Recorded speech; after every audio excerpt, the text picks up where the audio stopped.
Welcome to another episode of the Design Bitches. And then today, we are going to be doing some serious bitching. When does that not happen? Why just today? Serious bitching. And we're going to be talking about younger designers in Singapore. It may not just be in Singapore, but let's just see whether it's just a Singapore phenomenon or like it's everywhere as well. Did you just say Singapore phenomenon? Singapore phenomenon. Oh, I was like, sorry, eating my words. She just made a word. Eating my words.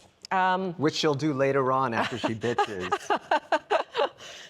We've had a few complaints. We've heard a few complaints, and we've experienced some stuff before recently about these young designers not having the same work ethics as us older people have. Group yourself as older. I'm not shy about being older because I'm more experienced as well, so I can speak louder also. Okay. Can you feel it? She's already, we haven't even been 2 minutes in and she's already getting worked up. Okay, go. What? Let me see. What? First complaint. And we want names. We want names, Okay. You sure you want names, No. One of the first complaints we hear is like dropping the ball, right? I've had designers, like older millennial designers coming to me and they're just complaining about, I've got this designer, just hired this guy. And then he's like, yes, he's made plans to go for holiday. We know when he's going for holiday, but like basically just before he goes, he just drops the ball. Nothing else is organized. Client is left hanging. Yeah. So I like, cannot lah. I know you're going for holiday. We know you've done the work, but you can't just drop the ball and you ghost the rest of the team and your client too.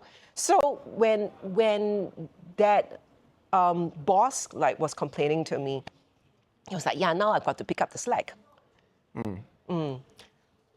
Where are these designers going? Where are these young kids going for vacation that they need like preparation day? Like, in what world does that even exist, that they start to get so distracted? Like, I could be going on a trip tomorrow, but I would still be here doing whatever shit I need to do now. Like, what world are they living in? I kind of get it, because like when I want to go for holiday, I just want to just drop everything as well. But because I run my own business, That's not possible. It is not possible. But I'm coming from, because I run my own business, so I care about how the business is going. I will never drop the ball. If something comes to me, I will try and pick it up. But if you're an employee, is it okay? No. So the thing is, I can see this from both angles. I know that these young designers are probably getting paid peanuts. As most young people. Which it is what it is. But there's also this weird entitlement of this generation of, if I don't like it, I just quit and then I move on to the next one. And they have no problem sort of jumping jobs nowadays. They're like, if you treat me wrong, I just move. Yeah, that's what happened in my generation as well. We just like, later. F this shit, bye, see you guys later. Yeah, and it's just really problematic. Back in the day. Tyler, I never asked you how old you were. Okay, that's not a part of this conversation. Are we going to talk about it? No. But, back in the day, you get a job and you stick to it. You kind of don't like it for a long time, but then you just figure out what the rhythm and the pattern and the job is, and then you stick to it, maybe for like years before you actually do that next transition. I want to ask you, when you first started working as a young person, have you dropped the ball before? No, I think it's because I always really loved design. That's one of the problems too. I think a lot of these kids that are designers, and I will use the air quotes on designers, I don't think they're actually designers. I don't think they love design. I think that they're doing it as a business opportunity because someone said so. So you think it's a passion problem? I think that there's very little passion with the up-and-coming designers. There are people that truly like design. There aren't many though. Okay, but I think with any industry, any job, there will be people who will love their work, and there will be people who don't love their work too. Correct. But why is it that the kids that are going to school for interior design or sort of lukewarm passionate. The kids that are going to school for fashion design live, breathe, and eat fashion. Is that true? Like Why fashion? is that? I don't know. Like interior designer, young interior designers. I'm talking about like I think if you're in your 20s, your mid 20s, you probably just started working. Well, that's my age, so. Oh. Are you dropping the ball? Are you dropping the ball, Tyler? The secret's out. Now, that's one. Dropping the ball is one complaint. We've had another complaint as well. And this is from Lover Bella. You wanted names, right? Oh, Am I supposed to say that? Huh? Someone from Lover Bella. This one's for you, okay? This one's for you. Sourcing materials behind a screen. And it apparently only happens with younger designers. which, do they do that with you? Yes.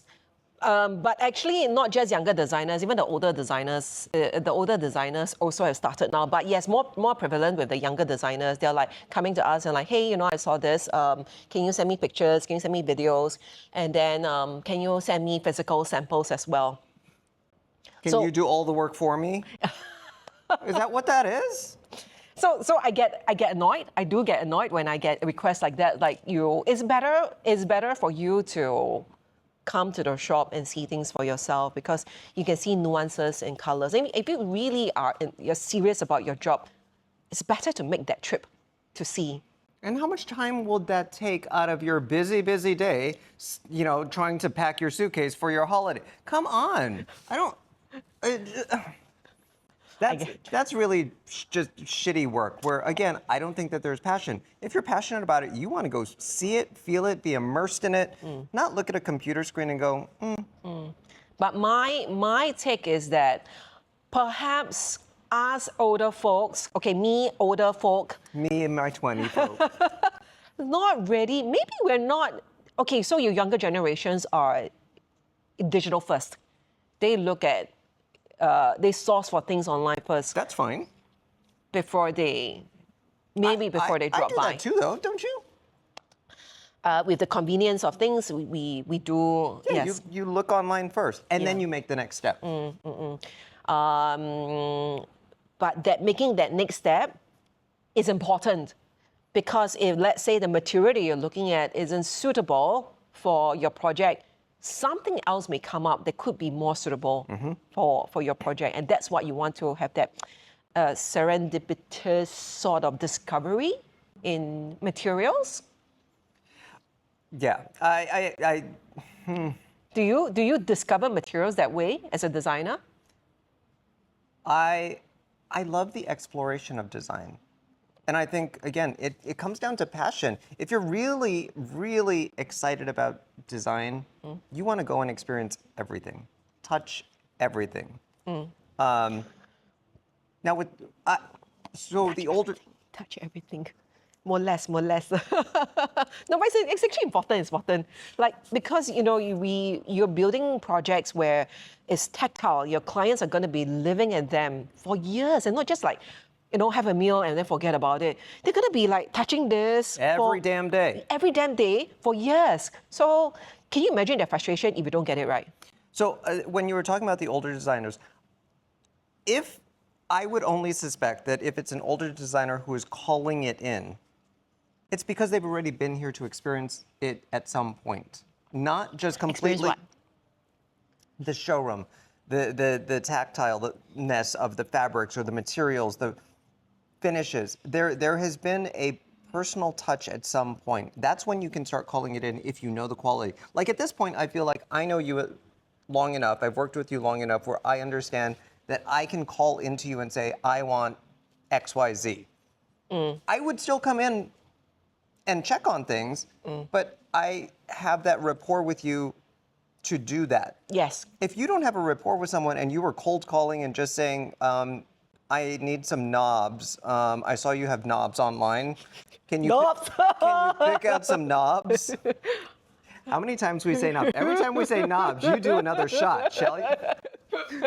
But you know what I mean? Yes, you've got to. I think, and especially if you're young, you're inexperienced, you need to be getting out there, talking to people, understanding materials, And also just figuring yourself out. And you can figure yourself out when you are visiting shops and seeing things. For a little tip for all those young designers, I know that depending on the firm that you're working for, maybe the boss is not passing down those invitations to you for showroom visits, for networking, for just launches. Really? But can they actually do it themselves? Can you do it yourself? Just make the trip yourself. Well, but they need to know about it. So just use your kind of spidey senses and figure out who's doing what at different times so that, ooh, did that just dim down? I know. I don't know what's going on in my lights, but like I don't know whether it's affecting. But okay.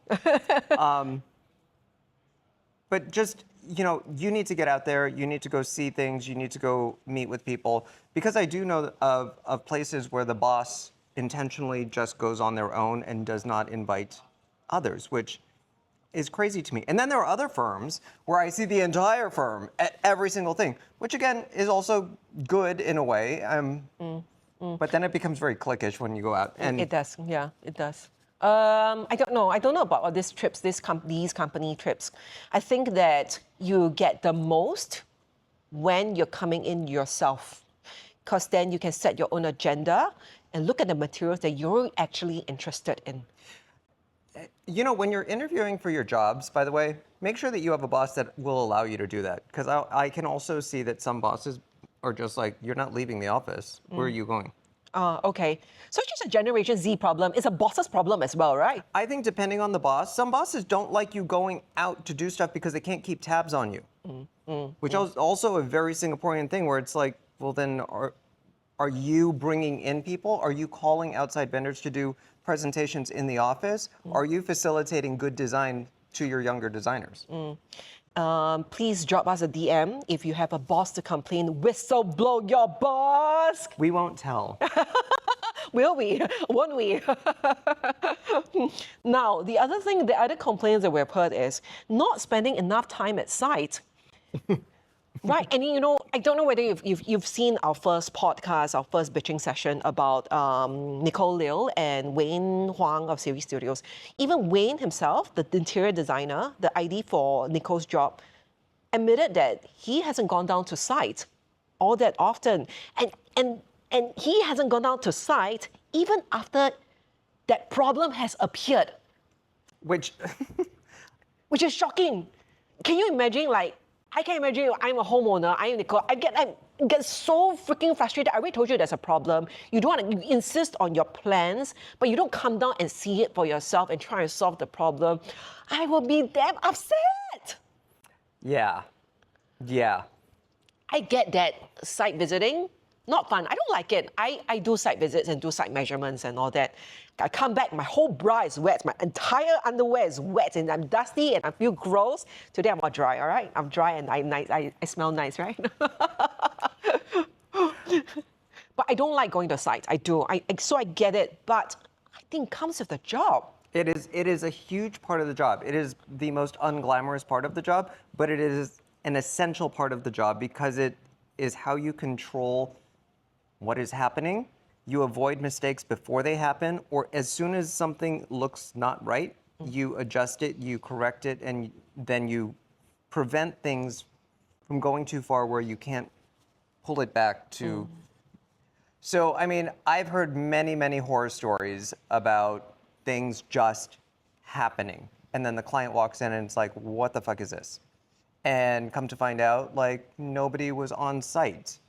I want to ask, is there a difference? So, in interior design firms, there is the interior designer, and you've got the project manager.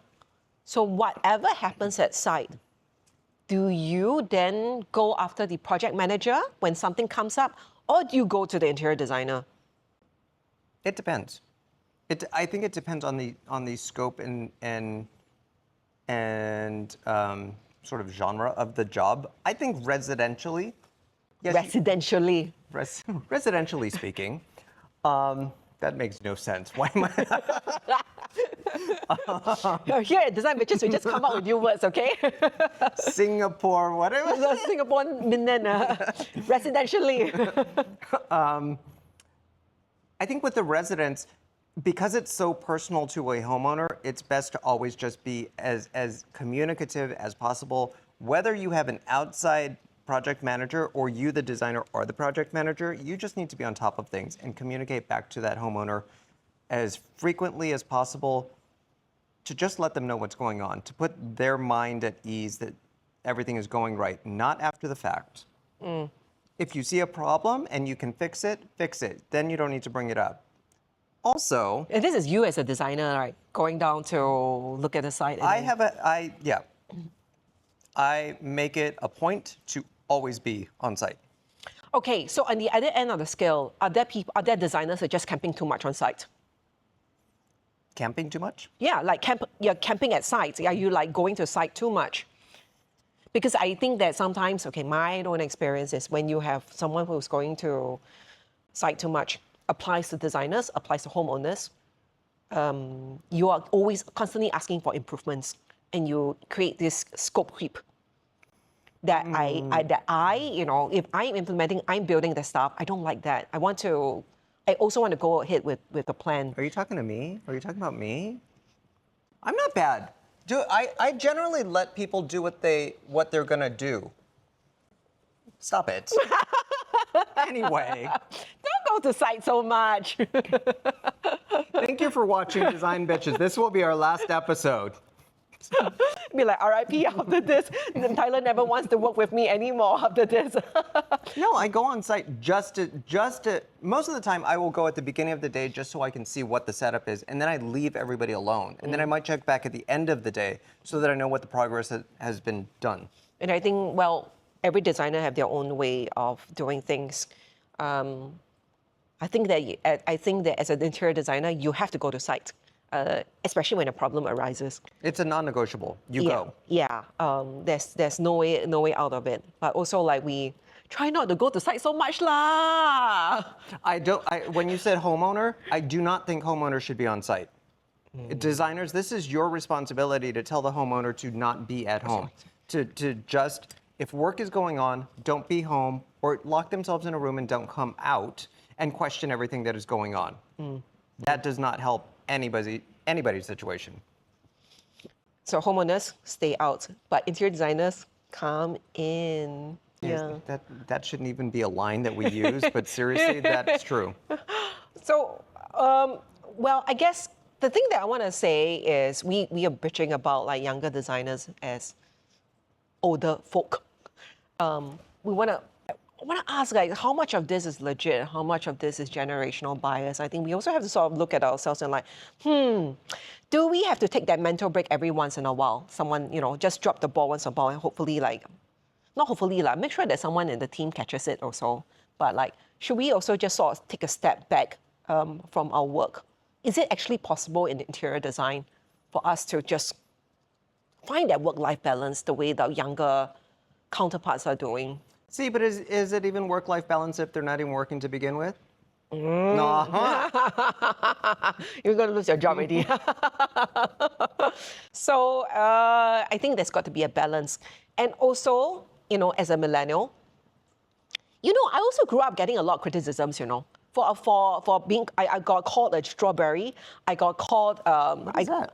Yeah, we are called the strawberry generation. Have you heard of that? No, why? Because we're so easily bruised, we're so sensitive. We like someone goes up, we start crying. Oh God!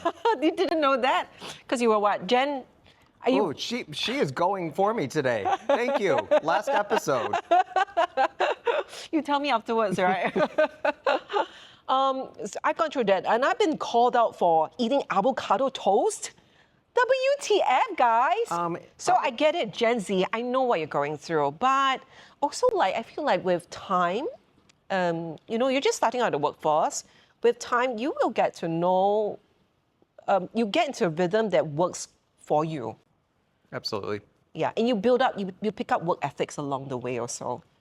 I think so much of where the next generation will end up is really the people who they're working for and they're looking up to, because these are the people who are supposedly supposed to be mentoring them.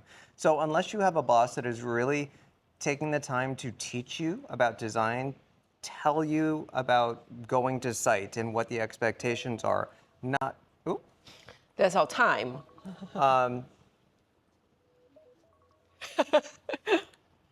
Wants me to shut up. Okay, I get it. I get it. I'll stop preaching. No, it really doesn't. Why is it not stopping? Okay, let me. Okay, it's done. It's done now. A lot of it falls on the bosses. It's not, the kids cannot be raised up if you don't have someone there who is in a position to raise them up. Yeah. I think just as important it is to find your own work ethic along the way as your career progresses. Just it's also important to find the right boss, right in the sense that someone that sort of fits with what you believe in work. Absolutely. So kids, when you're going out there and interviewing for jobs, the interview is not just the interviewer interviewing you for the job. You're essentially asking them the same questions of what you personally, what do you stand for? What do you want out of this job? What your expectations are, just as much as it's them, asking you. So when you're going out for those job interviews, just know what you want. Maybe you don't know, but at least ask those questions to see what their responses are. Not just in the interview. You cannot just drop how as and when you like. Don't give it a chance. Don't give it up after like 6 to 9 months. Well, that's the thing too. Like Yeah. one bad day does not equal like bad job. Yeah, can you just chill and just take a bit of time, take a bit of time off. Stop doom scrolling, go to bed early, and then try again. We have bad days, we have good days, and this is an older folk telling you that it's not always rosy, but you do get some really good days too. Yeah. I haven't had one yet, but I'm waiting for it. I'm really looking forward to that good day. Just being with me is a good day. And this was our last episode. Thank you so much for watching. See you guys. Bye.